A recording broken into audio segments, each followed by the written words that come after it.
Isang mapagpalang sandali po sa bawat isa sa inyo mga minamahal naming tagapakinig.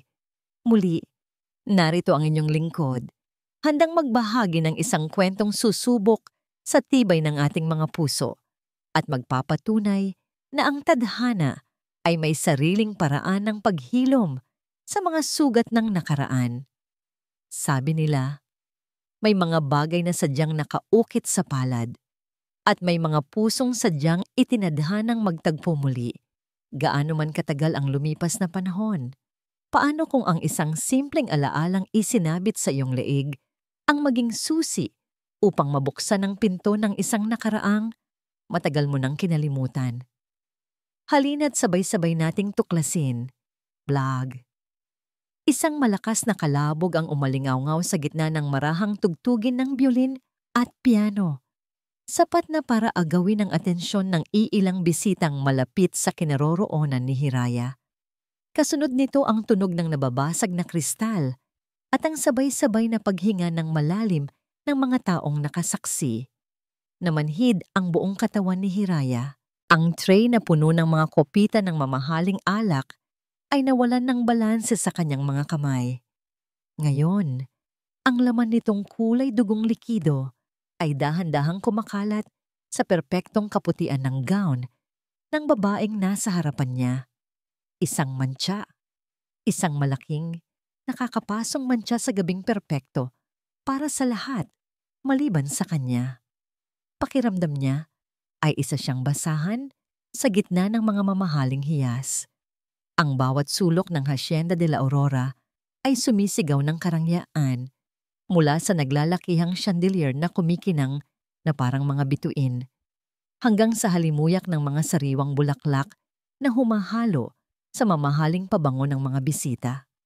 At siya, si Hiraya Mercado, ay isang tagapagsilbi lamang, isang aninong hindi dapat napapansin, isang ibon na naligaw sa isang gintong hawla. Ngunit ngayon, lahat ng mata ay nasa kanya. Ano sa tingin mo ang ginagawa mo? Isang matinis na boses ang bumasag sa katahimikan. Si Amara Sandoval, ang hipag ng may-ari ng mansyon, ay humakbang palapit. Ang mga mata nito'y nag-aapoy sa galit. Tingnan mo ang ginawa mo sa gown ni Liwayway. Alam mo ba kung magkano ang halaga niyan? Baka kahit 100 taon kang magtrabaho, hindi mo iyan mababayaran. Bawat salita ay parang latigong humahampas sa pagkatao ni Hiraya. Nanginginig ang kanyang mga labi habang pinipilit niyang yumuko. Patawad po. Hindi ko po sinasadya. Papasensya na po, ma'am. Ngunit hindi kay Amara nakatingin ang babaeng nabuhusan niya ng alak. Si Liwayway Alcantara. Ang pangalan niya ay kilala sa buong bansa. Isang milyonaryang nababalot ng yelo ang puso. Isang reyna sa kanyang imperyo ng negosyo. Ngunit sa sandaling iyon, ang malamig na ekspresyon sa mukha ni Liwayway ay unti-unting nabura. Ang inis sa kanyang mga mata ay napalitan ng isang bagay na hindi maipaliwanag ni Hiraya. Pagkalito, pagkamangha, at isang pamilyar na sakit na tila nagmumula sa kaibuturan ng kaluluwa nito. Hindi pinansin ni Liwayway ang mantsa sa kanyang damit. Ang kanyang mga mata ay nakapako, hindi sa mukha ni Hiraya, kundi sa leeg nito. Sa manipis na sinulid na pilak kung saan nakasabit ang isang maliit na palawit, isang bituin, isang mumurahing kwintas na tanging yaman niya sa buong buhay niya. Saan mo nakuha yan? Ang boses ni Liwayway ay mahina, nanginginig. Halos isang bulong na puno ng hindi kapanay-paniwalang damdamin. Natigilan si Hiraya. Pipo, itong kwintas ko po? Dahan-dahang itinaas ni Liwayway ang isang kamay. Ang mga daliri nito'y nanginginig. Para bang may isang hindi nakikitang puwersa na humihila sa kanya palapit sa dalaga. Si Amara ay nagtangkang humarang.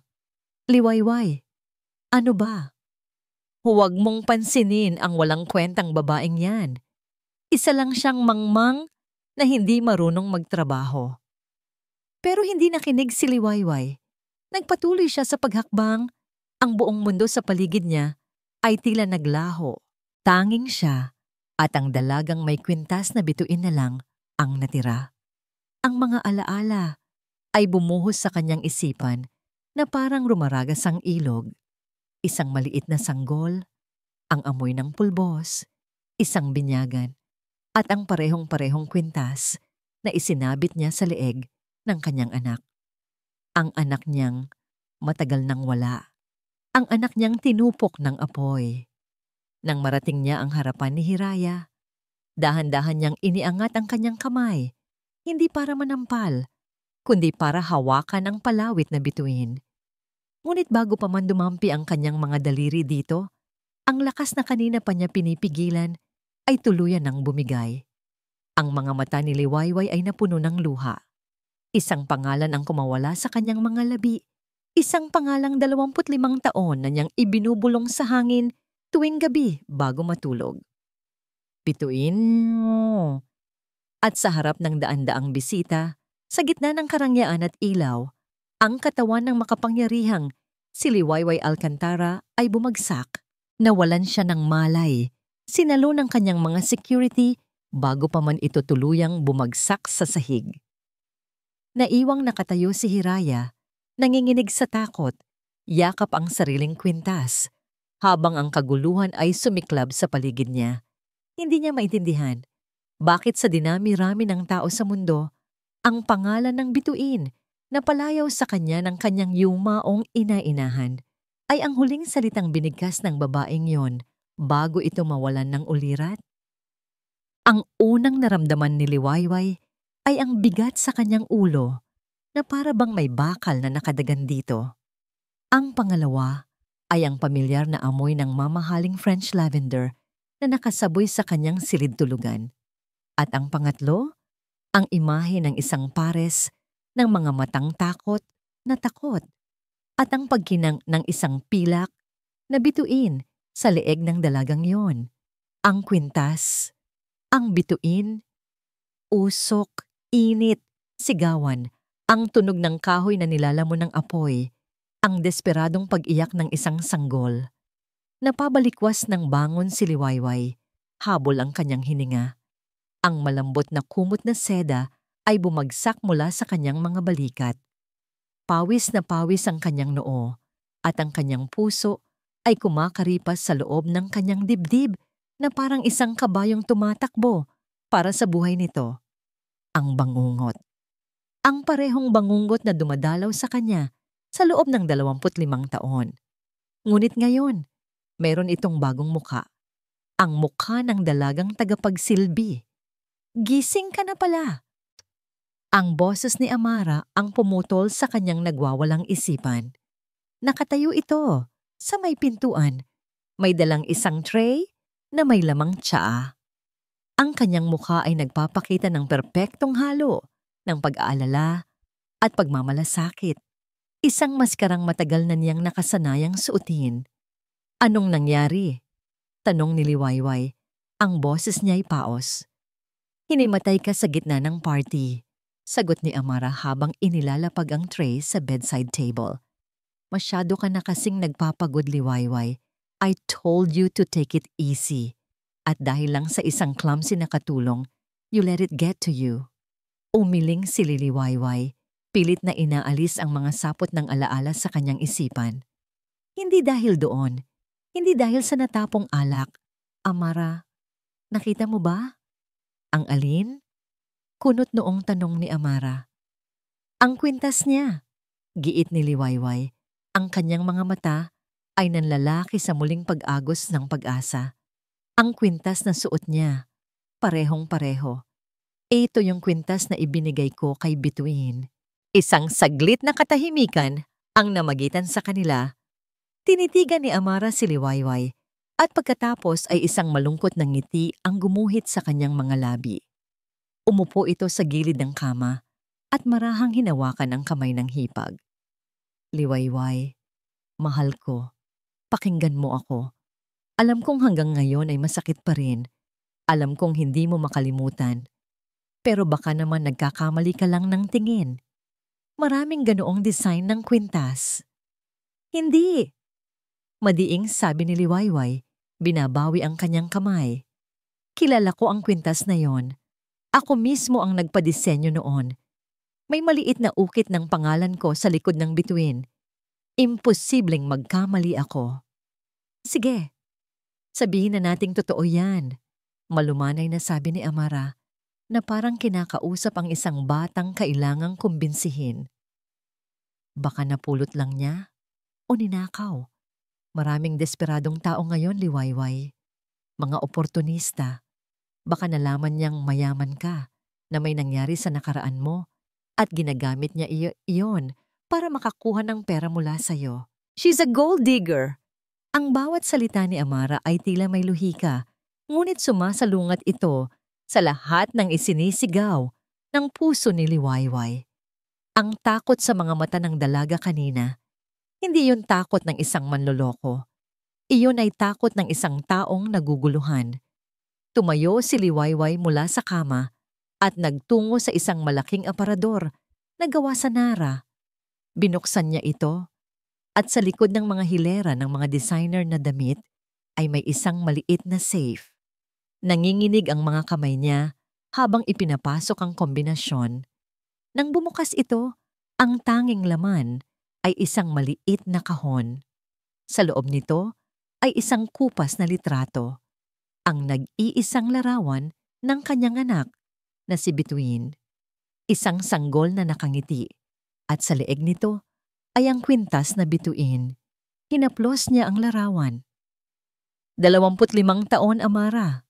Bulong niya, ang luha ay nagsisimula na namang mamuo sa kanyang mga mata. 25 taon akong nabuhay sa impyerno. Iniisip na kasama siyang nasunog sa apoy.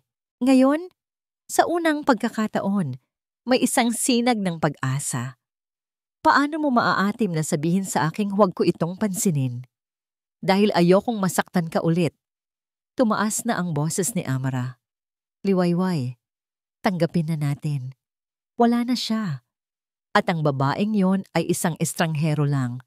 Pero hindi na nakinig si Liwayway. Isinara niya ang safe. Ang desisyon ay buo na sa kanyang puso.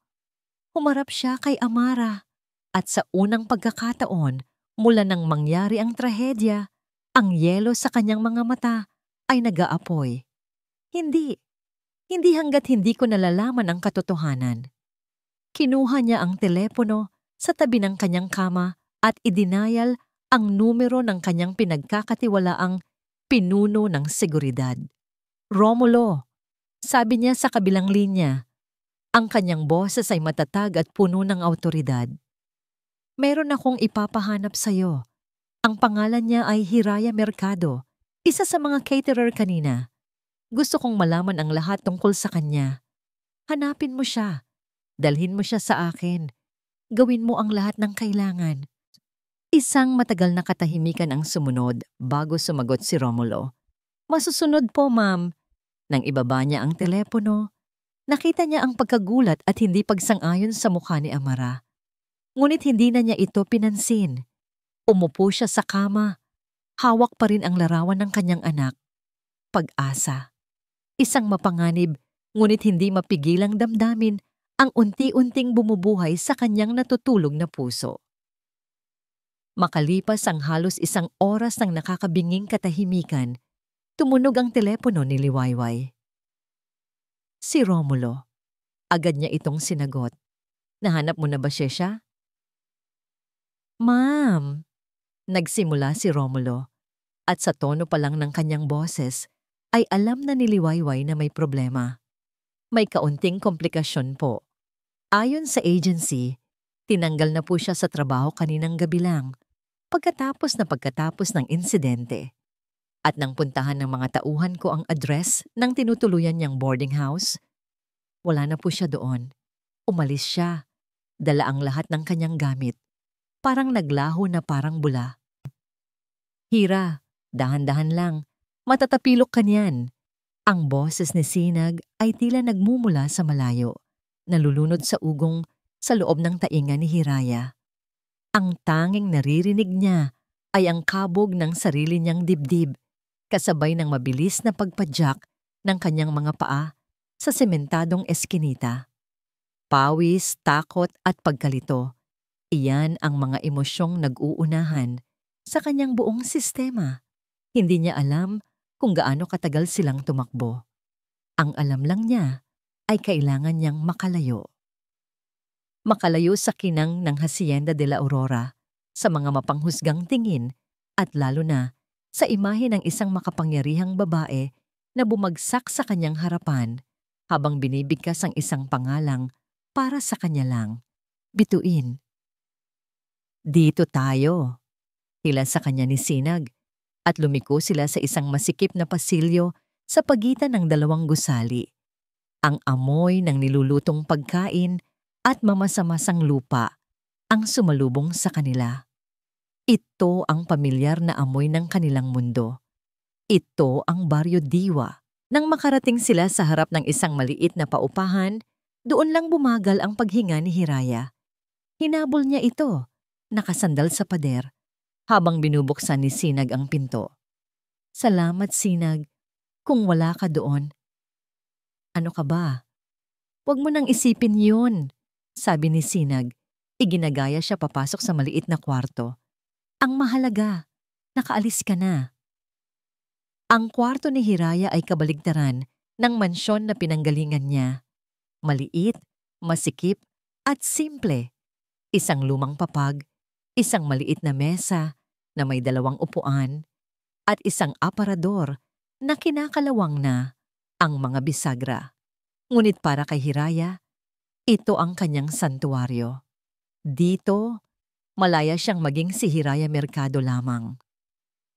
Umupo siya sa gilid ng kama, ang katawan niya'y nanghihina na ngayon dahil sa pagod at tensyon.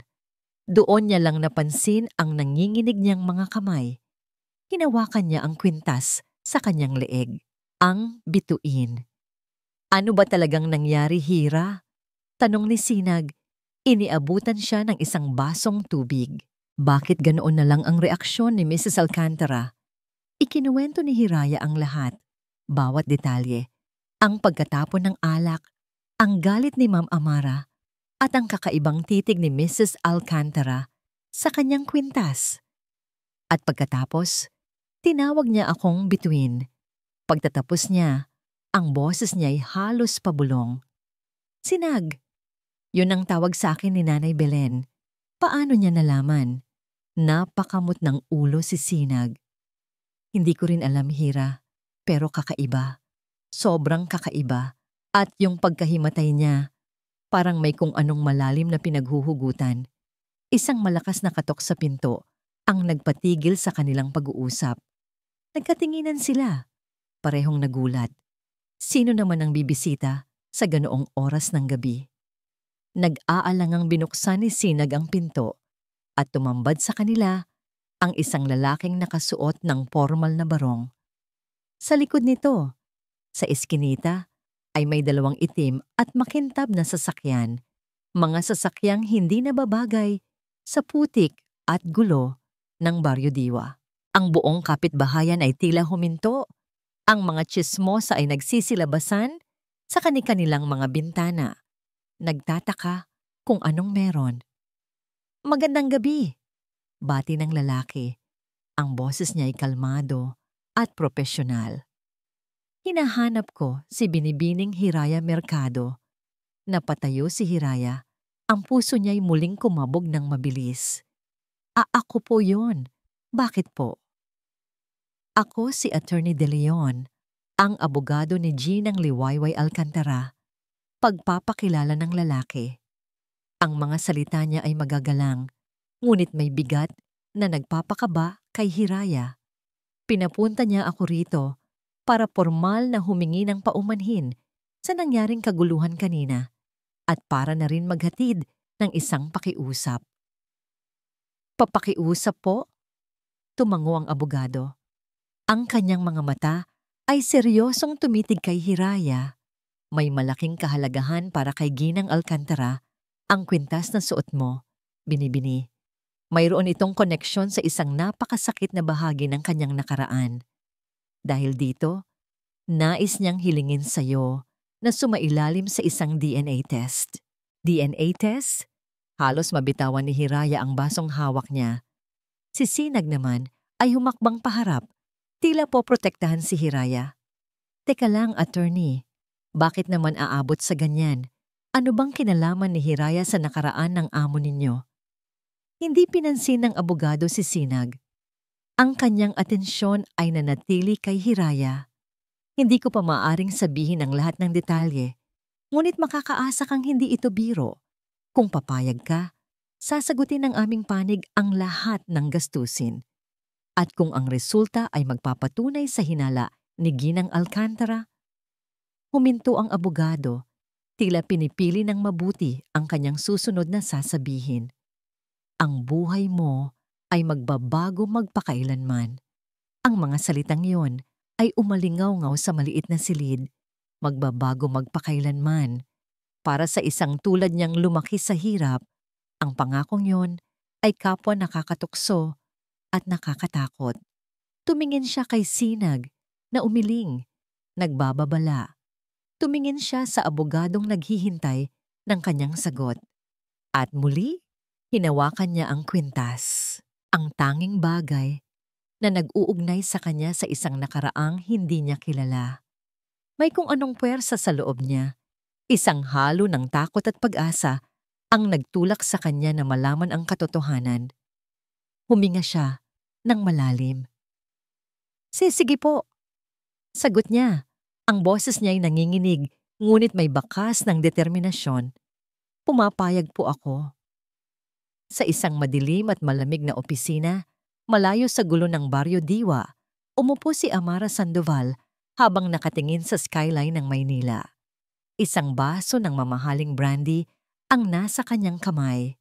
Tumunog ang kanyang telepono. Isang pribadong numero na walang pangalan. Sinagot niya ito. Nahanap na nila ang babae. Sabi ng boses sa kabilang linya. Pumayag na siya sa DNA test. Isang malamig na ngiti ang sumilay sa mga labi ni Amara. Itinaas niya ang kanyang baso na para bang may katoast. Magaling, sabi niya. Ang boses niya ay kasing lamig ng yelo. Alam mo na ang gagawin mo. Mayroong saglit na pag-aalinlangan sa kabilang linya. Pero ma'am, sigurado po ba kayo rito? Huwag mo akong tanungin. Maring utos ni Amara. Bayad ka para sumunod. Hindi para mag-isip. Humigop siya mula sa kanyang baso. Ang kanyang mga mata ay nag-aapoy sa determinasyon. Gawin mo ang lahat para hindi magtugma ang resulta. Ang mga araw na lumipas ay parehong naging pinakamatagal at pinakamabilis sa buhay ni Liwayway. Bawat pag-ikot ng kamay ng orasan ay isang pagtortura. Bawat pagsikat ng araw ay isang pangako. Sa kauna-unahang pagkakataon, sa loob ng 25 taon, mayroon siyang hinihintay. Mayroon siyang inaasahan. Nakatayo siya ngayon sa tabi ng malaking bintanang salamin ng kanyang opisina sa mansyon. Tanaw ang perpektong hardin na hindi niya kailanman napansin ang ganda. Hindi niya suot ang kanyang karaniwang matigas na business suit. Isang simpleng puting bestida lamang ang kanyang suot. Para siyang isang ina na naghihintay sa pag-uwi ng kanyang anak. Hindi ka ba kinakabahan? Pumasok si Amara sa silid, may dalang 2 tasa ng tsaa. Gaya ng dati, naroon siya, isang aninong laging nakabuntot. Lahat ng ina ay kakabahan. Sagot ni Liwayway, hindi inaalis ang tingin sa labas. Huwag kang masyadong umasa, Liwayway. Malumanay na sabi ni Amara. Ayoko lang makita kang masaktan ulit. Paano kung nagkamali ka lang talaga? Sa wakas ay hinarap ni Liwayway ang hipag. May ngiti sa kanyang mga labi. Isang ngangiting matagal nang hindi nakikita ni Amara. At paano kung sa unang pagkakataon, sa napakatagal na panahon? Tama ako? Bago pa man makasagot si Amara, isang katok ang narinig nila sa pinto. Pumasok si Attorney De Leon. Ang kanyang muka ay seryoso at walang mababasang emosyon. Sa kanyang kamay, isang selyadong brown envelope. Pakiramdam ni Liwayway ay huminto ang pag-inog ng mundo. Ito na. Ang sagot sa 25 taon niyang mga tanong ay nasa loob ng sobrang iyon. Pavi. Ovi Hiraya Mersado. Sa kabilang dako ng syudad, sa masikip na sala ng apartment ni Sinag, nakaupo si Hiraya sa isang upuang kahoy. Hindi siya mapakali. Ang kanyang mga kamay ay magkayakap sa kanyang kandungan, malamig at nanginginig. Si Sinag ay nakatayo sa kanyang tabi. Ang kamay nito'y nakapatong sa kanyang balikat, isang tahimik na paalala na hindi siya nag-iisa. Sa loob ng ilang araw, ang buhay niya ay naging isang panaginip. Dinala siya sa isang mamahaling klinika kung saan kinuha ang kanyang DNA sample. Pinakain siya sa mga lugar na sa pelikula niya lang nakikita.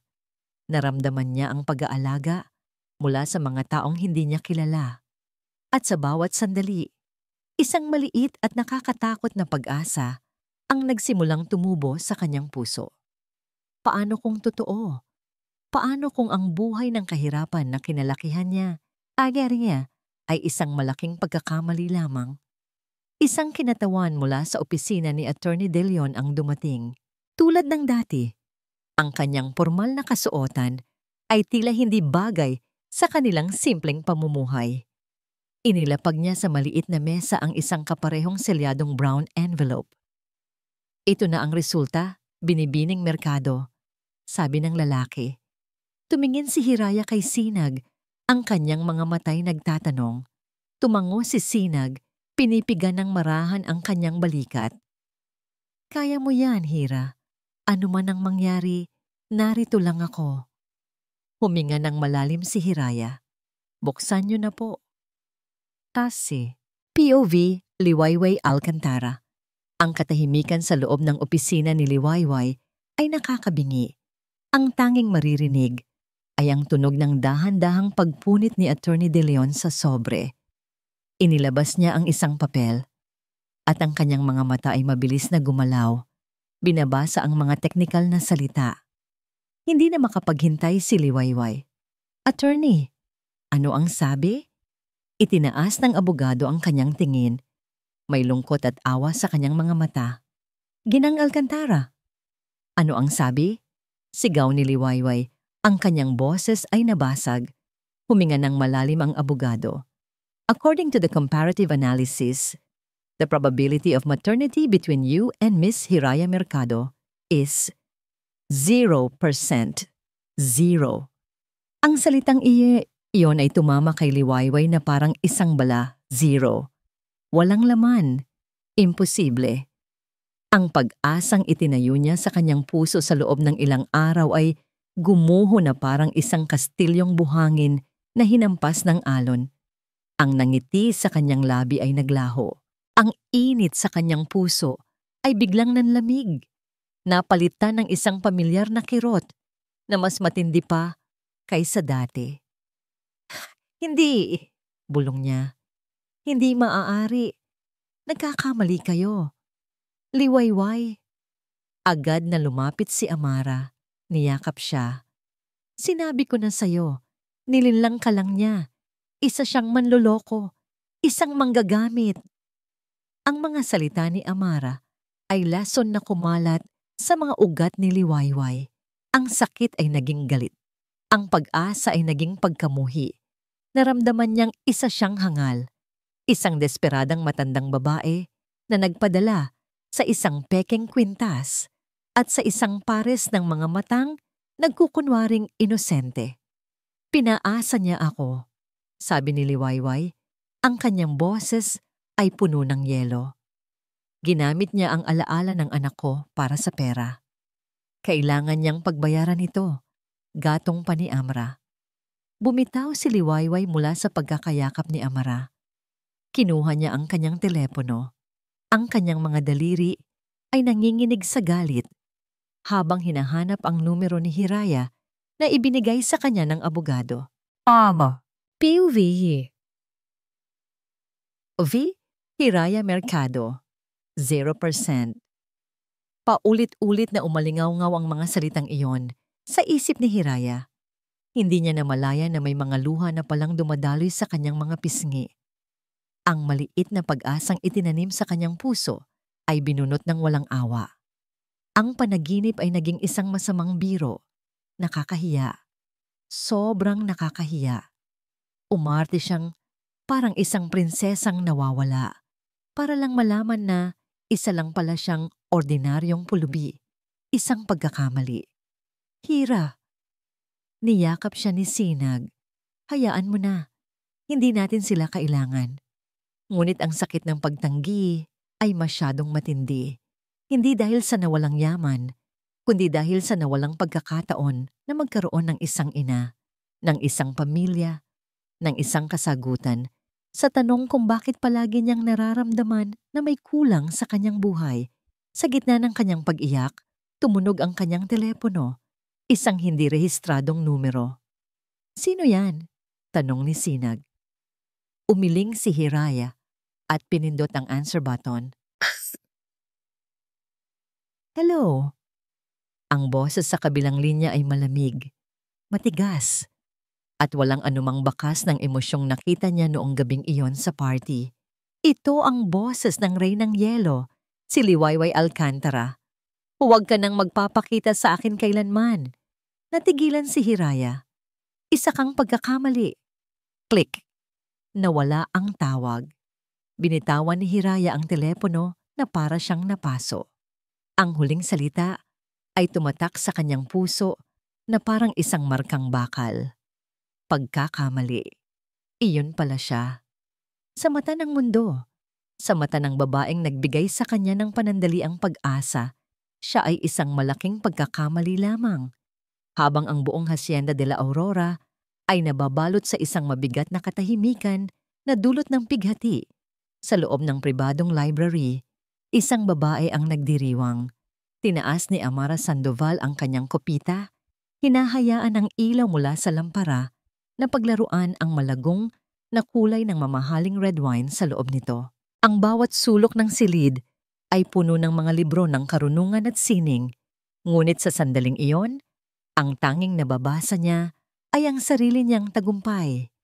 Ang paghikbi ni Liwayway kanina sa kanyang silid, ang tunog ng nabasag nitong puso, iyon ay musika sa pandinig ni Amara. Sa wakas, pagkatapos ng ilang araw ng pagkukunwari, ng pag-alala, ng pag-arteng, siya'y isang nakikiramay na hipag. Maaari na niyang lasapin ang tamis ng kanyang panalo. Isang pagkakamali, bulong niya sa sarili. Ginagaya ang malamig na boses ni Liwayway sa telepono kanina. Isang nangiting puno ng lason ang gumuhit sa kanyang mga labi. "Tama ka, Liwayway. Ang babaeng iyon ay isang pagkakamali. Isang pagkakamaling akala ko'y matagal ko nang naalis." Uminom siya mula sa kopita. Ang lasa ng alak ay tila nagbalik sa kanya sa isang gabing hindi niya kailanman malilimutan. Isang gabing mainit, puno ng usok at puno ng pagkakataon. 25 taon na ang nakalipas. Ang Hacienda de la Aurora ay tahimik. Ang lahat ay natutulog, maliban sa inggit na gumagapang sa puso ni Amara. Palagi siyang pangalawa lamang. Ang asawa niya ay ang nakababatang kapatid, ang reserba. Ang tunay na reyna ng pamilya ay si Liwayway, maganda, matalino, at ngayon may isang tagapagmana. Isang anak na babae na magmamay-ari ng lahat ng ito balang araw. Hindi niya matanggap iyon. Dahan-dahan siyang pumasok sa nursery. Ang amoy ng baby powder at gatas ay dumikit sa kanyang ilong. Sa loob ng kuna, mahimbing na natutulog si Bituin, ang munting prinsesa, yakap ang isang kumot na seda. Sa leeg nito, kumikinang sa liwanag ng buwan ang isang kwintas na bituin. Isang simbolo ng pagmamahal na hinding-hindi mararanasan ni Amara. Walang galit sa kanyang puso habang tinititigan ng sanggol.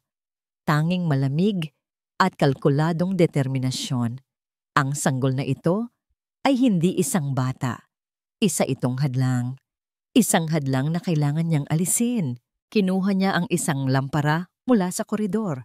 Sa isang sulok ng silid, malapit sa mga kurtinang gawa sa mamahaling tela, aksidente niyang ibinagsak ito. Ang poy ay mabilis na kumalat. Gutom na nilalamon ang lahat sa daraanan nito.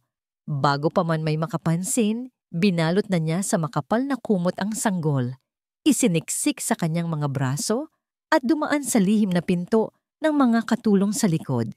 Sa labas, sa ilalim ng isang puno ng akasya, naghihintay ang isang hardinero. Isang taong may malaking utang na loob at mas malaking pangangailangan sa pera. Inabot niya ang sanggol dito. Dalhin mo siya sa malayo. Utos niya, kasabay ng pag-abot ng isang makapal na sobre ng pera. Huwag na huwag kang magpapakita pa. Palakihin mo siyang hindi niya alam kung sino siya. Intindihin mo, ito ang magliligtas sa buhay niya. Isang kasinungalingan. Ngunit naniwala ang hardinero.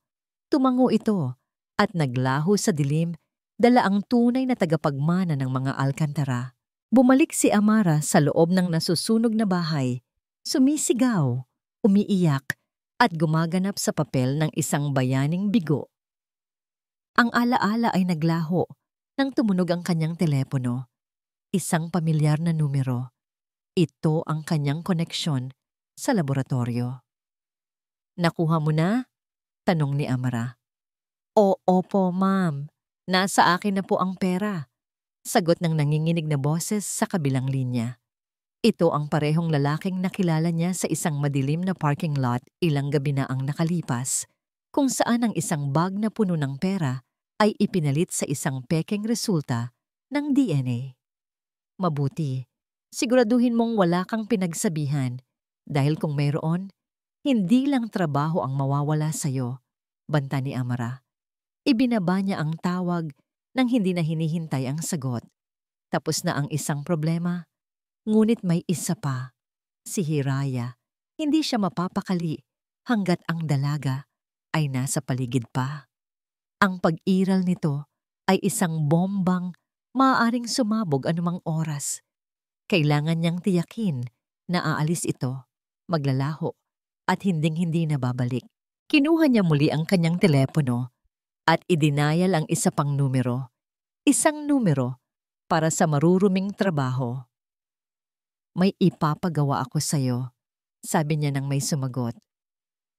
May isang babae sa Baryo Diwa. Hiraya Mercado ang pangalan. Gusto kong takutin ninyo siya. Guluhin ninyo ang buhay niya. Gawin ninyo ang lahat para umalis siya sa syudad na ito at hindi na magpakita pa.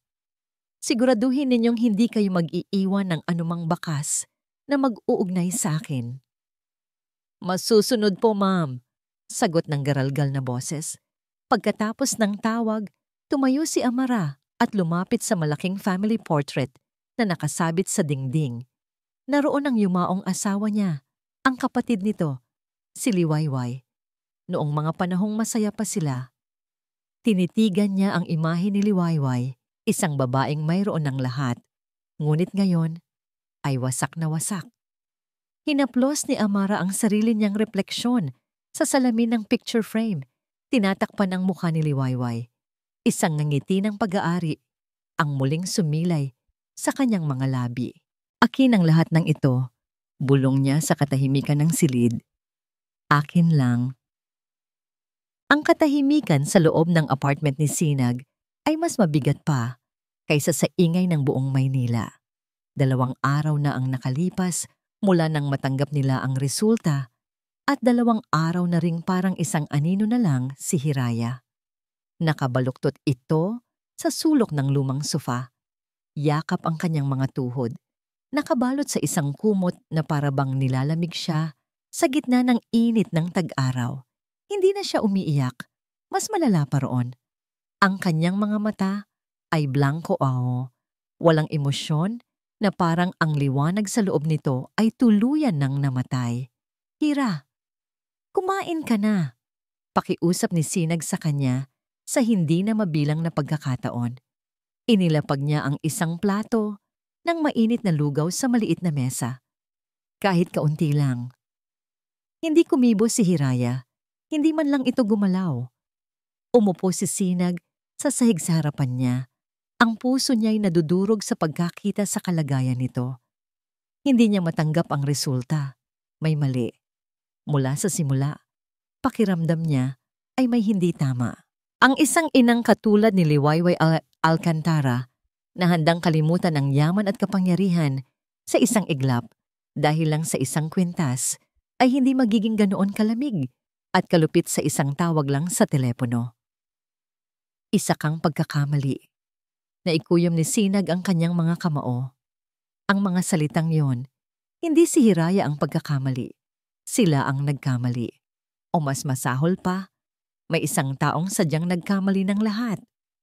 Hindi ako naniniwala, Hira. Mahinang sabi ni Sinag. Hindi ako naniniwala sa resulta na yon. Sa wakas, isang reaksyon. Dahan-dahang itinaas ni Hiraya ang kanyang tingin. Sinag, tama na. Tapos na. Isa lang akong... Wala. Hindi totoo yan, giit ni Sinag. Hindi ka wala. At hindi pa ito tapos. Tumayo siya, puno ng isang bagong determinasyon. Magpapahangin lang ako sa labas at bibili na rin ng gamot. Mukhang lalagnatin ka pa. Kinuha niya ang kanyang pitaka at lumabas. Ngunit hindi para magpahangin. May kailangan siyang patunayan. Habang naglalakad siya patungo sa botika, napadaan siya sa isang maliit na coffee shop. At doon, sa labas, nakita niya ang isang pamilyar na itim na sasakyan. Nakatayo sa tabi nito, may kausap sa telepono, ay si Amara Sandoval. Nakasuot ito ng mamahaling damit at malaking sunglasses na parabang isang reyna sa gitna ng karaniwang tao. Nagtago si Sinag sa likod ng isang poste, sapat na ang layo para hindi mapansin, ngunit sapat na rin ang lapit para marinig. Kahit pahapyaw ang pinag-uusapan nito. Siguraduhin niyong malinis ang trabaho. Narinig niyang sabi ni Amara sa kausap. Ang boses nito'y matigas at walang anumang kabaitan.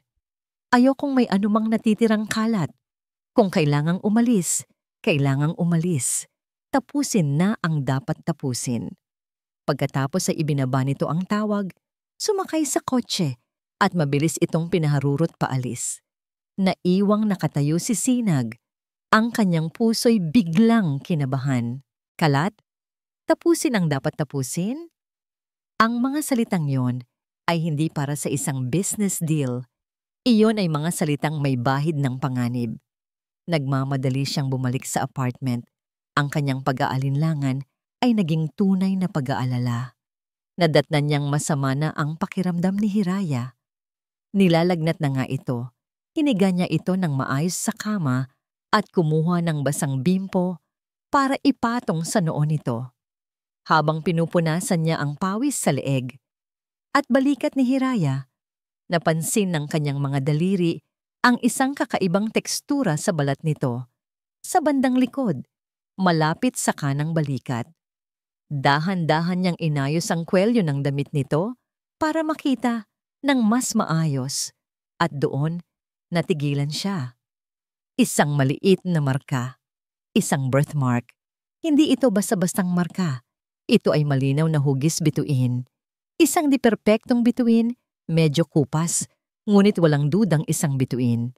Biglang nag-ugnay-ugnay ang lahat sa isip ni Sinag na parang mga piraso ng isang puzzle. Ang kwintas na bituin, ang pangalang bituin na binulong ni Liwayway. At ngayon, isang balat na hugis bituin. Imposible! Imposible itong maging isang nagkataon lamang. 3 bituin. Ito ay isang senyales, isang palatandaan na hindi maaaring baliwalain. Ang DNA test, iyon ang mali. May nandaya. At ang tanging taong may motibo para gawin iyon ay ang babaeng narinig niya kanina, si Amara. Umupo siya sa harap ng kanyang lumang desktop computer. Binuksan niya ito at nagsimulang mag-research. Ang kanyang mga daliri ay mabilis na nag-type sa keyboard. Liwayway Alcantara anak nawawala. Sunog Hacienda de la Aurora. 99 Alcantara tragedy. Maraming lumabas na resulta. Karamihan ay mga lumang artikulo tungkol sa trahedya. Binuksan niya ang isa-isa. Binabasa ang mga pamilyar na detalye. Ngunit nagpatuloy siya sa paghahanap. Nagbabaka sakaling may isang detalyeng nakaligtaan ang lahat. At doon, sa isang nascan na kopya ng isang lumang pahayagan mula sa isang probinsya, sa isang maliit at halos hindi na mabasa na artikulo sa gilid, natagpuan niya ito. Isang maikling panayam sa isa sa mga nurse na naka-duty sa ospital noong isinilang ang anak ni Liwayway.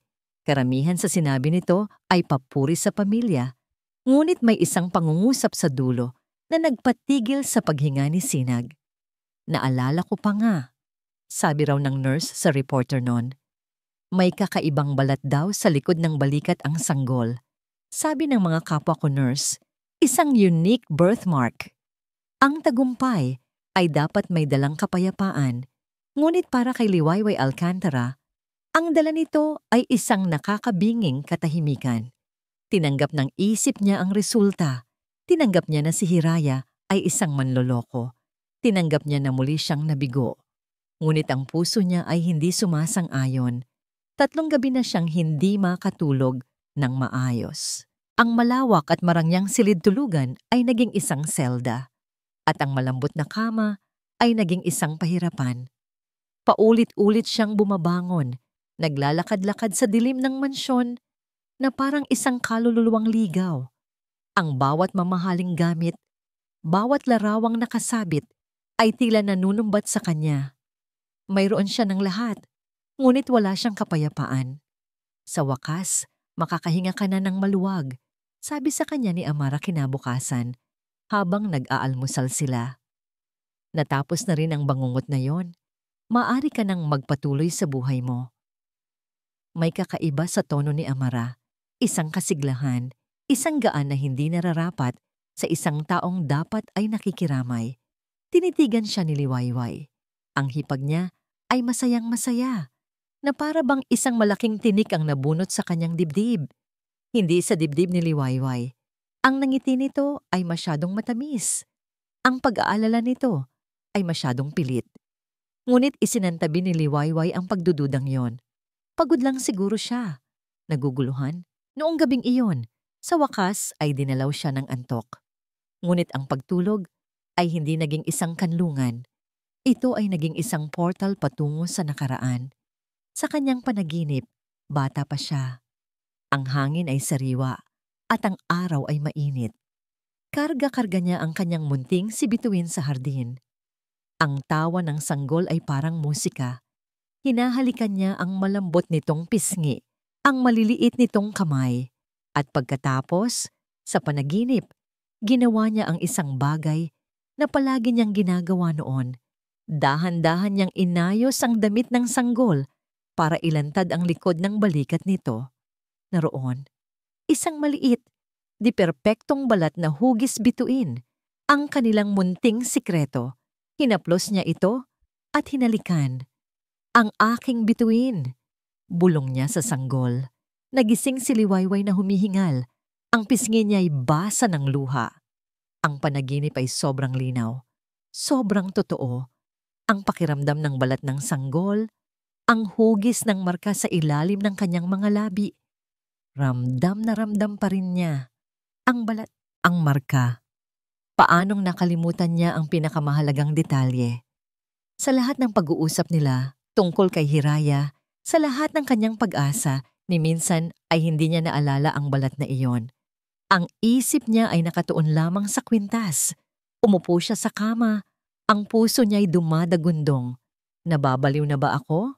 Tanong niya sa sarili. Gumagawa na lang ba ako ng mga alaala para suportahan ang gusto kong paniwalaan? Ngunit ang pakiramdam ay hindi nagsisinungaling. Ang puso ng isang ina ay hindi natutulog. At sa sandaling iyon, alam niyang may mali. May malaking-malaking mali.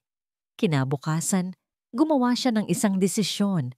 Hindi na siya magtitiwala sa nararamdaman lang. Kailangan niya ng katotohanan. At kung hindi ito ibibigay sa kanya, hahanapin niya ito sa sarili niyang paraan. Nang walang pasabi kay Amara, umalis siya ng mansyon. Nagtungo siya sa isang maliit at hindi kapansin-pansing opisina sa isang lumang gusali sa Maynila. Ito ang opisina ni Mr. Salcedo, isang pribadong investigador na kilala sa kanyang husay at higit sa lahat sa kanyang pagiging diskreto. Ginang Alcantara, isang karangalan. Bati ni Mr. Salcedo, isang lalaking nasa edad 50 na may matatalas na mata. Ano po ang maipaglilingkod ko sa inyo? Kailangan ko ng tulong mo, diretsong sabi ni Liwayway. At kailangan kong manatiling lihim ang pag-uusap na ito, maging sa aking pamilya. Tumango si Mr. Salcedo, hindi nagtatanong. Makakaasa po kayo. Ikinuwento ni Liwayway ang lahat, mula sa gabi ng party hanggang sa resulta ng DNA test. Hindi niya binanggit ang kanyang panaginip. Ayaw niyang magmukhang katawa-tawa. Gusto kong imbestigahan mong muli ang lahat, utos ni Liwayway. Gusto kong malaman mo ang bawat galaw ng bawat taong humawak sa DNA sample na yon, mula sa klinika hanggang sa laboratorio. Suriin mo ang kanilang mga bank account, ang kanilang mga tawag. Alamin mo kung may anomalya. Masusunod po, sagot ng investigador. Pangalawa, dagdag ni Liwayway. Imbestigahan mo ulit ang babae, si Hiraya Mercado. Alamin mo ang lahat tungkol sa kanya, lalo na ang tungkol sa kanyang kapanganakan. At gusto kong malaman kung mayroon siyang anumang marka o balat sa katawan. Kopyahin ko po. Mayroon pa po ba? Nag-alinlangan si Liwayway, ngunit ang imahe ng masayang mukha ni Amara ay pumasok sa kanyang isip. Oo, sabi niya. Ang kanyang boses ay mas matatag na ngayon. Gusto ko ring imbestigahan mo ang hipag ko, si Amara Sandoval, ang kanyang mga gawain nitong mga nakaraang linggo. Walang dapat makaligtas sa'yo. Makalipas ang 2 araw, habang papalubog na ang araw, tumunog ang pribadong telepono ni Liwayway. Isang hindi pamilyar na numero. Si Mr. Salcedo. Ginang Alcantara, sabi ng boses sa kabilang linya. Formal at seryoso. May nalaman na po ako. Napahigpit ang hawak ni Liwayway sa telepono. Ano yon? Pinuntahan ko po ang laboratorio. Ginamit ko ang aking mga koneksyon para makita ang mga logbook at CCTV footage, paliwanag ng investigador. Mayroon pong hindi pagkakatugma sa mga talaan at may isa pa pong mas malaking problema. Anoong problema? Kinakabahang tanong ni Liwayway. Isang saglit na katahimikan ang namayani bago sumagot si Mr. Salcedo. Ang kanyang boses ay mababa at puno ng kahulugan. Ma'am, may problema po sa laboratorio. Ang sample ng DNA ni Hiraya nawawala.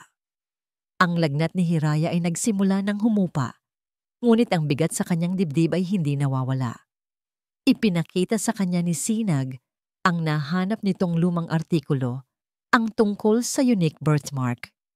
Ipinakita rin nito ang balat sa kanyang likod sa pamamagitan ng isang maliit na salamin, isang bituin. Hindi siya makapaniwala, ngunit sa halip na magbigay ito ng pag-asa, nagdulot lang ito ng mas matinding pagkalito. Kung totoo ang lahat ng ito, bakit sinabi ng resulta na hindi sila magkadugo? Bakit siya tinawag na isang pagkakamali? May mali, Hira. May nanabutahe sa resulta. At sigurado akong si Amara ang may gawa. Mariing sabi ni Sinag. Ang kanyang mga mata ay nag-aalab sa determinasyon. Kaya hindi tayo maaaring manatili lang dito. Kailangan nating mag-ingat. Ang babala ni Sinag ay hindi nagtagal at nagkatotoo. Nagsimula ito sa mga simpleng bagay. Isang lalaking laging nakatambay sa kanto. Ang muka ay laging nakatabon sa dyaryo. Isang motorsiklong laging nakaparada sa tapat. Umaalis lang kapag umaalis din si Sinag. At ang pakiramdam na palagi silang pinagmamasdan. Isang gabi, habang bumibili ng pagkain si Sinag sa kalapit na karinderya, kinumpirma niya ang kanyang hinala. Ang 2 lalaking kahina-hinala ay sumusunod sa kanya. Nagkunwari siyang may nakalimutan at mabilis na lumiko pabalik sa apartment. "Hira, kailangan nating umalis dito," sabi niya pagpasok pa lang. Ang kanyang boses ay puno ng pagmamadali. Sinusundan nila ako. Alam na nilang narito tayo. Ngayon na. Walang tanong-tanong. Agad na naintindihan ni Hiraya ang panganib sa mga mata ni Sinag. Mabilis niyang isinilid sa isang maliit na bag ang iilang damit niya, ang kanyang pitaka, at ang pinakamahalaga sa lahat, ang kwintas na bituin. Dumaan sila sa likod, sa bintanang nakaharap sa isang madilim na eskinita. Sa sandaling tumalon sila palabas, narinig nila ang malakas na pagkalabog sa kanilang pinto sa harap. Narito na sila. "Takbo!" sigaw ni Sinag, at nagsimula ang isang habulang walang katapusan sa ilalim ng dilim. Ang Baryo Diwa, na dati isang pamilyar na lugar para kay Hiraya, ay naging isang nakakatakot na labirinto. Ang bawat liko ay isang panganib. Ang bawat anino ay isang posibleng kalaban. Naririnig nila ang mabibigat na yabag ng mga humahabol sa kanila. Palapit ng palapit, nalaglag ang mga paninda, nagulantang ang mga pusa. Ang kanilang paghinga ay mabibigat at putol-putol. "Doon!" turo ni Sinag sa isang mataas na pader sa dulo ng isang eskinita. Sa likod nito ay isang malaking lote kung saan nakatayo ang isang luma at abandonadong bodega. Ang kanilang tanging pag-asa. Tinulungan ni Sinag si Hiraya na makaakyat sa pader. Sumunod siya at sabay silang tumalon pababa sa mataas na damuhan sa kabilang panig. Mabilis silang tumakbo patungo sa bodega. Itinulak ang malaki at kinakalawang na pintong bakal nito at pumasok sa nakakapasong dilim sa loob. Isinara nila ang pinto. Hila ang isang mabigat na kabinet para iharang dito. Nakasandal sila sa pader, habol ang kanilang hininga. Ang tanging liwanag ay nagmumula sa mga butas sa bubong, kung saan sumisilip ang liwanag ng buwan. Ang amoy ng alikabok, kalawang, at nabubulok na kahoy ang bumalot sa kanila. "Sa tingin mo, nawala na natin sila?" tanong ni Hiraya sa pagitan ng paghinga. Bago pa man makasagot si Sinag, isang malakas na amoy ang biglang pumasok sa kanilang mga ilong. Amoy ng chemical, amoy ng gasolina. May likidong umaagos mula sa ilalim ng pinto. At pagkatapos, sa isang iglap, isang malakas na "Whoosh!" ang narinig nila. Ang labas ng bodega ay biglang nagliwanag. Ang apoy ay gumapang sa mga siwang ng pinto at dingding. Tinatrap sila. Gusto silang sunugin ng buhay. Ang takot ni Hiraya ay napalitan ng isang bagay na mas malala pa. Isang panginginig na nagsimula sa kaibuturan ng kanyang kaluluwa. Ang init sa kanyang balat, ang amoy ng nasusunog na kahoy, ang kulay kahel na liwanag na sumasayaw sa kanyang mga mata. Biglang bumalik ang lahat, mga pira-pirasong imahe, ang gilid ng isang kahoy na kuna, ang kulay pula ng apoy na gumagapang sa dingding, ang nakakapasong init, ang sigaw ng isang babae. Hindi na siya si Hiraya, ang dalagang nasa bodega. Siya ay isang sanggol na walang magawa, nakakulong sa isang nasusunog na silid. Ang takot na yon, ang pinakamatandang takot na nakabaon sa kanyang pagkatao, ay bumalik at nilamon siya ng buo. Napaluhod siya, nanginginig, hindi makagalaw. "Hira, anong nangyayari sa'yo? Kailangan nating humanap ng ibang labasan." Sigaw ni Sinag, sinusubukang hilahin siya patayo. Ngunit si Hiraya ay hindi na nakikinig. Ang kanyang mga mata ay nakatitig sa apoy, nakakakita ng isang multo mula sa nakaraan. Siya ay paraliso. Crack! Isang malakas na tunog ang umalingaw-ngaw sa itaas nila. Isang malaking biga na nasusunog mula sa bubong ang bumigay. "Sinag! Ingat!" Huli na ang sigaw ni Hiraya. Ang nasusunog na kahoy ay bumagsak ng may nakakabinging lakas. Tumama sa tagiliran ni Sinag. Itinulak siya nito at ang kanyang ulo ay tumama sa sementadong sahig. Sinag! Ang pag-aalala ni Hiraya ay sandaling bumasag sa kanyang pagkatulala. Gumapang siya palapit sa kaibigan. Walang malay. May dugo sa kanyang ulo. Siya na lang mag-isa. Ang apoy ay mabilis na kumakalat. Nilalamon ang buong bodega. Ang init ay nakakapasong. Ang usok ay nakakasakal. Tumingin si Hiraya sa paligid. Desperado. Nakakulong. Walang labasan. Ang kanyang tagapagtanggol ay walang malay. Ang kanyang pinakamatinding bangungot ay nagkakatotoo. Isang nakakabinging sigaw ang kumawala mula sa kanyang lalamunan.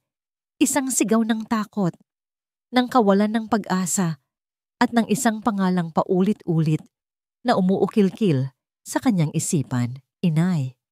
At ang kanyang sigaw ay kinain ng apoy. Ang bawat segundo ay parang isang karayom na tumutusok sa puso ni Liwayway. Ang marangyang sasakyan na dati simbolo ng kanyang kapangyarihan ay naging isang kulungan habang binabagtas nila ang trapiko patungo sa Baryo Diwa. Sa kanyang tenga, umuugong pa rin ang huling mga salita ni Mr. Salcedo. Nawawala ang DNA sample, ma'am? At ayon sa aking asset, may nasusunog na bodega sa lugar kung saan huling nakita si Hiraya Mercado. Bilisan mo! Sigaw niya sa kanyang driver.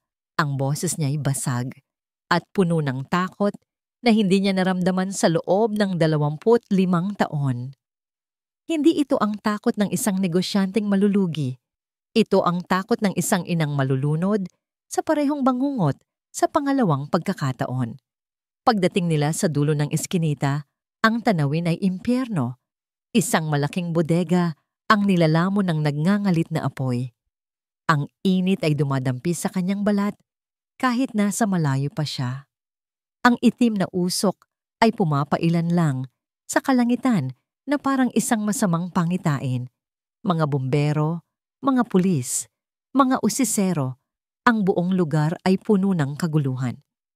Bumaba siya ng sasakyan, tumatakbo, hindi alintana ang putik at ang mga taong kanyang nababangga. Ang tanging nasa isip niya ay ang dalagang nasa loob, ang dalagang may kwintas na bituin, ang dalagang posibleng anak niya, Hiraya. Ang sigaw niya ay halos hindi marinig sa gitna ng ingay ng mga sirena at ng umuugong na apoy. Paulit-ulit niyang isinisigaw ang pangalan. Ang bawat sigaw ay puno ng pagsusumamo at desperasyon. At sa gitna ng kaguluhang iyon, sa isang lugar na medyo malayo sa mga tao, nakita niya ang isang pamilyar na figura. Nakatayo lang ito, hindi gumagalaw, na para bang isang manonood sa isang dulaan. Ang mukha nito ay nasisinaga ng kulay kahel na apoy. Ang mga mata nito'y nakatitig sa nasusunog na bodega na may kakaibang saya. Si Amara, nilapitan siya ni Liwayway. Ang kanyang mga hakbang ay mabigat sa galit at pagtataka. Amara, anong ginagawa mo dito? Tumingin sa kanya si Amara. Ang pagkagulat ay mabilis na napandandandan na napalitan ng isang malamig at mapanuyang Kiti, Liwayway, nandito ka pala. Nabalitaan ko ang sunog. Siyempre, bilang nag-aalalang hipag, kailangan kong siguraduhin kung ligtas ka at kung sino pa man ang mahalaga sa'yo. Ang babae, si Hiraya, nasa loob siya. Sigaw ni Liwayway. Talaga? Sabi ni Amara. Ang kanyang boses ay puno ng pagkukunwaring awa. Kawawa naman. Mukhang sinusundan talaga siya ng kamalasan. O baka naman, sinusundan siya ng karma? May mali sa mga mata ni Amara. Isang kislap ng kabaliwan, isang kasiyahang hindi nararapat. At sa sandaling iyon, ang lahat ng pagdududa ni Liwayway ay nagkaroon ng kumpirmasyon. Ikaw! Bulong niya. Ang kanyang boses ay nanginginig sa isang bagong emosyon, hindi na takot, kundi purong galit. Ikaw ang may gawa nito. Isang malakas na tawa ang kumawala kay Amara. Isang tawang nakakakilabot. Ako? Bakit ko naman gagawin yan? Isa lang siyang hamak na katulong na nagtangkang manloko sa'yo. Hindi siya manloloko, giit ni Liwayway. Nawawala ang DNA sample niya. May balat siya sa balikat na hugis bituin. Sabihin mo ang totoo, Amara. Ang pagbanggit sa balat ang tuluyang sumira sa kontrol ni Amara. Ang kanyang muka ay nag-iba. Naging isang maskara ng pagkamuhi. Bakit? Dahil ba sa isang walang kwentang balat, maniniwala ka na sa kanya? Paano naman ako, Liwayway? 25 taon akong nasa tabi mo. Inalagaan ka. Tinulungan kang palaguin ang kumpanya. Pero isang araw lang, darating ang isang basahan at handa mo nang ibigay ang lahat sa kanya? Anong sinasabi mo? Ako dapat ang reyna dito. Sigaw ni Amara. Hindi na alintana ang mga pulis na dahan-dahang lumalapit sa kanila. Ako, pero palagi na lang si Bituin. Ang iyong perpektong anak, kaya inalis ko siya. Ako ang nagsimula ng apoy. 25 taon na ang nakalipas. Ako ang nagtapon sa kanya sa isang basurero para mamuhay na parang daga. At nang bumalik siya, ako rin ang gumawa ng paraan para itapon mo siya ulit. Ang resulta ng DNA. Ako ang nagbayad para dyan. Ang bawat salita ay isang saksak sa puso ni Liwayway. Ang mundo niya ay gumuho. Ang hipag na tinuring niyang kapatid. Ang kasama niya sa hirap at ginhawa ay isang demonyong nagkubli sa loob ng maraming taon. Dapat lang siyang mamatay. Patuloy nang nagwawalang si Amara. Dapat lang siyang maging abo? Noon pa man. Itigil niyo na yan. Isang pulis ang humawak sa braso ni Amara. Ngunit nagpupumigla si Amara, tumatawa na parang isang baliw. Huli na ang lahat. Magiging abo na siya. Tulad ng dapat nangyari noon. At ikaw, Liwayway, mabubuhay kang mag-isa habang buhay. Habang kinakaladkad ng mga pulis si Amara palayo, bumukas ang pinto ng nasusunog na bodega. Lumabas ang mga bumbero, may dalang-dalawang katawan na nababalot sa kumot. Sinag! Hiraya! Tinakbo ni Liwayway ang mga ito. Ang mukha ni Hiraya ay puno ng uling, ang damit niya'y sunog, at ang kanyang buhok ay nagkalat. Ngunit humihinga siya. Buhay siya. Lumuhod si Liwayway sa tabi nito, hinahawi ang buhok sa mukha nito. Sa paggalaw niya, ang nasunog na kwelyo ng damit ni Hiraya ay napunit, at sa ilalim ng nagbiblink na ilaw ng ambulansya, sa gitna ng abo at usok, nakita ni Liwayway ang marka. Isang maliit, di perpektong balat. Hugis bituin. Niyakap niya ang walang malay na dalaga.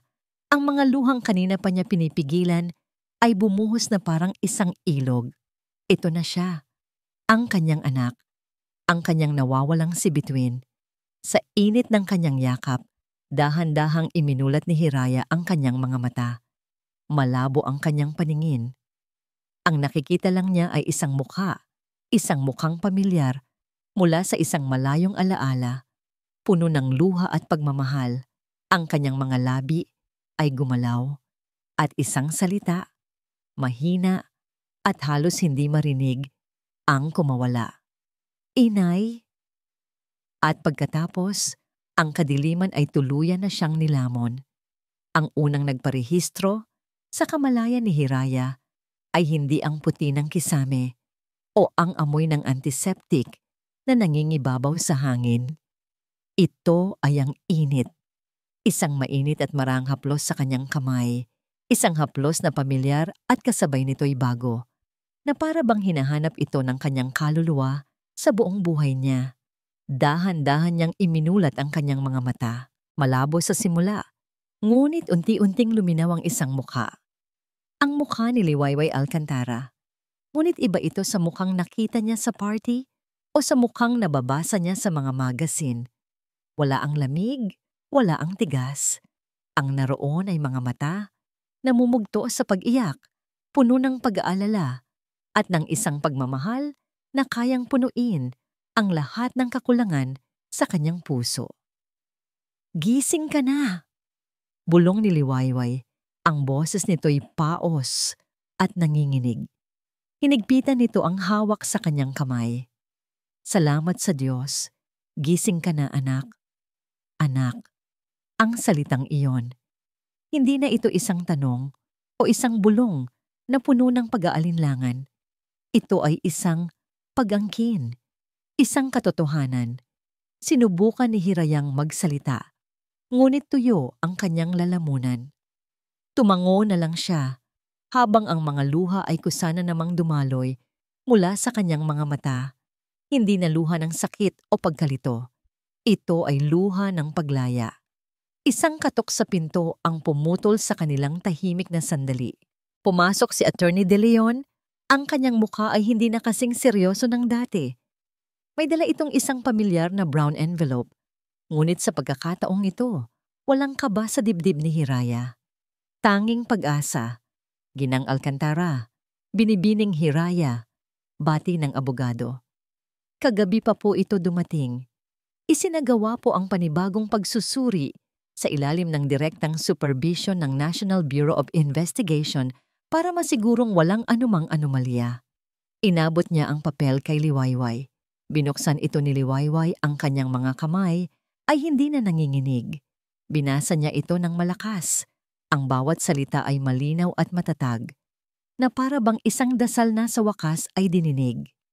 The DNA analysis confirms, with a probability of 99.9%, that Liwayway Alcantara is the biological mother of Hiraya Mercado, formerly known as Bituin Alcantara. Sa wakas, ang katotohanang isinulat sa papel, ang katotohanang matagal nang isinisigaw ng kanilang mga puso.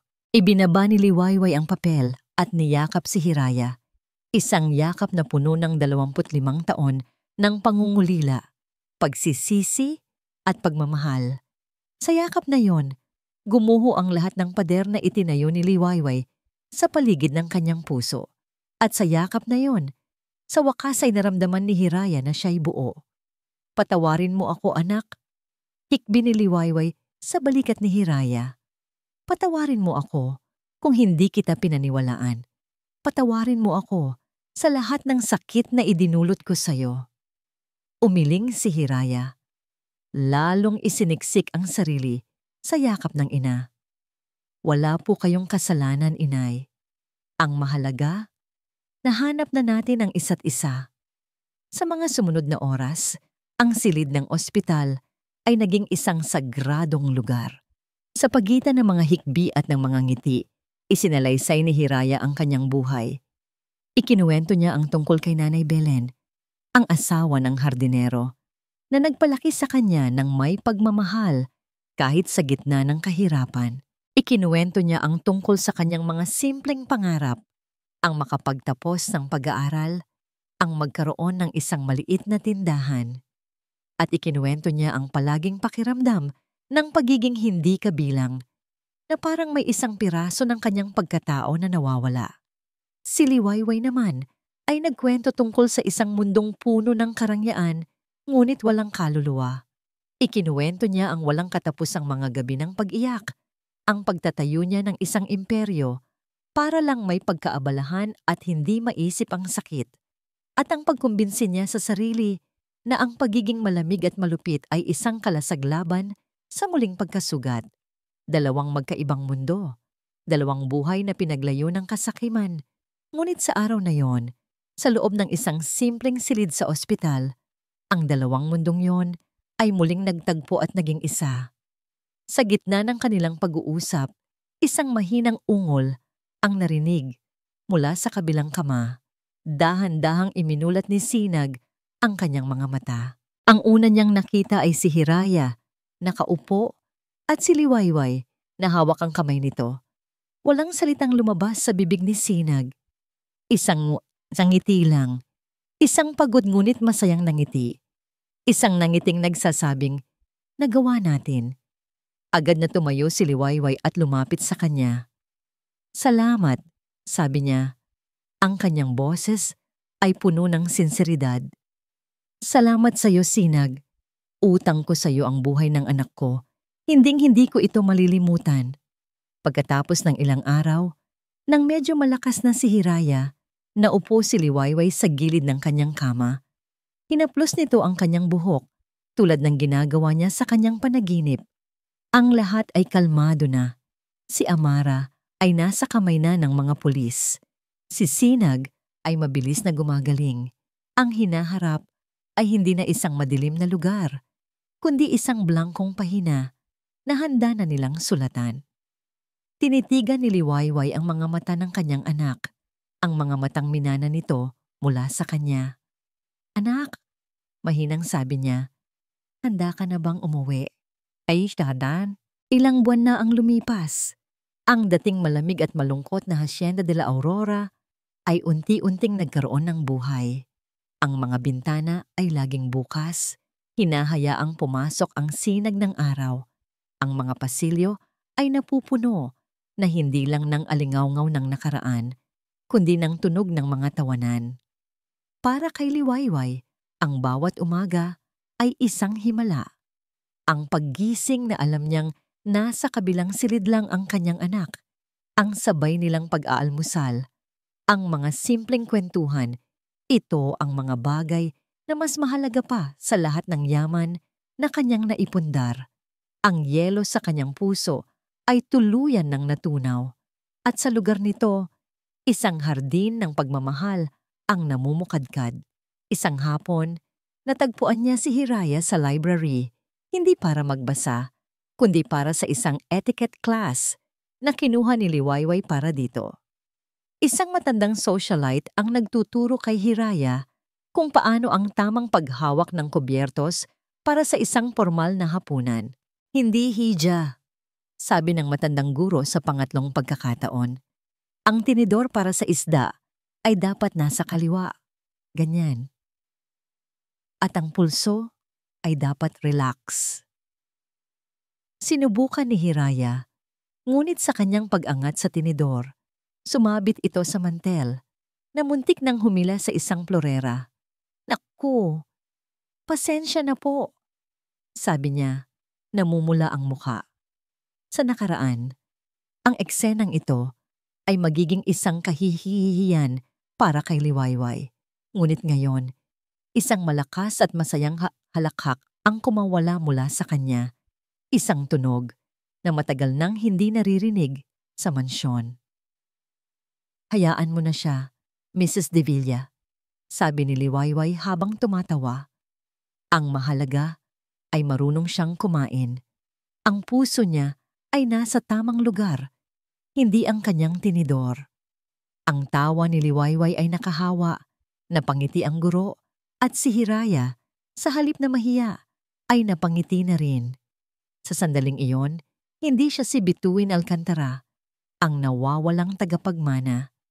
Siya lang si Hiraya, nakasama ang kanyang ina, at iyon ay sapat na.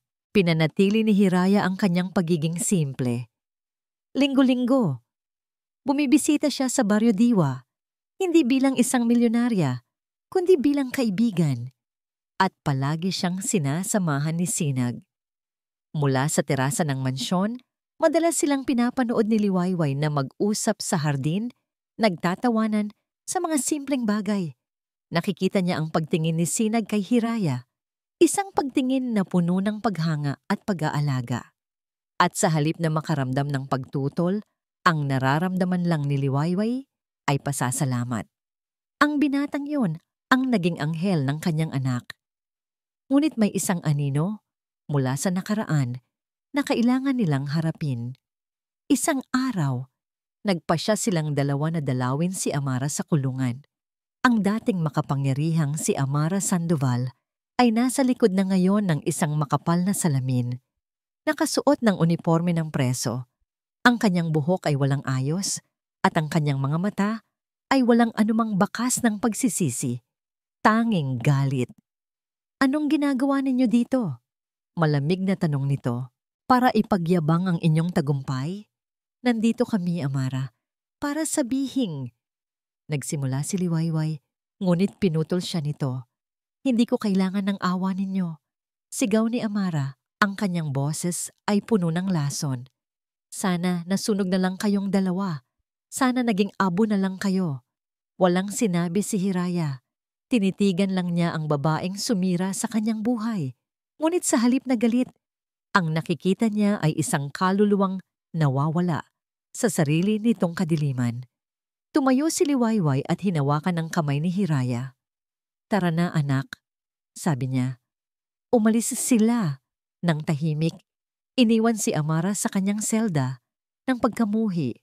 Nang gabing iyon, habang nakaupo sila sa hardin, nakatingin sa mga bituin, nagsalita si Liwayway. "Hindi lahat ay kasing palad natin, Hiraya.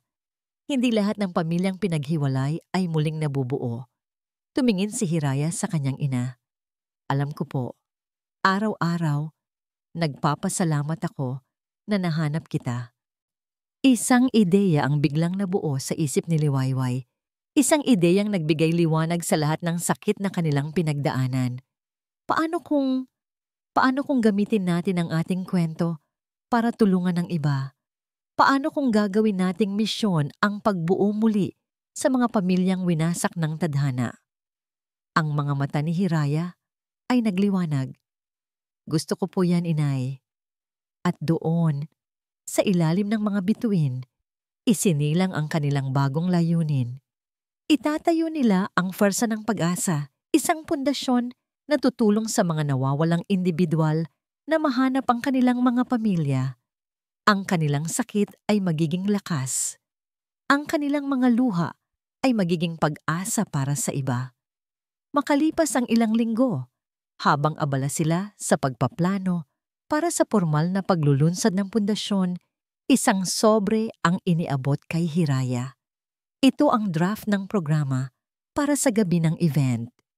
Binuksan niya ito at ang kanyang puso ay biglang kumabog ng mabilis. Sa listahan ng mga magbibigay ng talumpati, sa ilalim ng pangalan ni Liwayway Alcantara ay nakasulat ang isa pang pangalan. Isang mensahe ng pag-asa mula kay Hiraya Bituin Mercado Alcantara. Nakatayo si Hiraya sa likod ng entablado. Ang kanyang mga palad ay malamig at pinagpapawisan.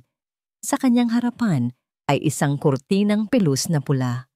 At sa likod nito ay daan-daang mga tao, mga mamamahayag, mga pilantropo, mga taong mayayaman at makapangyarihan.